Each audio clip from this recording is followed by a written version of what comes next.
अहाँ के दिखावे छी एगो अद्भुत नजारा। निकल रहल छलहुँ झंझारपुर के लिए तो एक जगह देखलो तो कनी रुक गेलहुँ। एतऽ एकटा खेल के परिसर बनल छै, ठीक छै, नरेगा खेल परिसर का निर्माण। एहिमे कते रुपया खर्चा भेल छै? 1,88,086 टका भेल छै श्रम में खर्चा, और सामग्री में खर्चा भेल छै 8,04,479 टका, ठीक छै।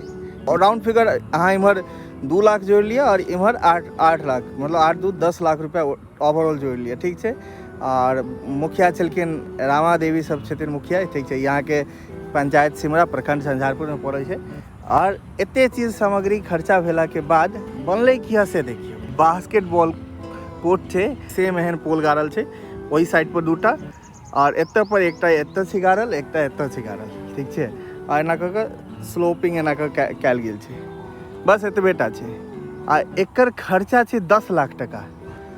मतलब 10 लाख टका में हमरा लागैया एकटा ठीक ठाक नॉर्मल टाइप से घर बनले था, ठीक छै। आ 10 लाख टका में बनले बस एतबे। एकरा शेयर करू ज्यादा से ज्यादा, मुखिया तक कम से कम पहुँच जाए।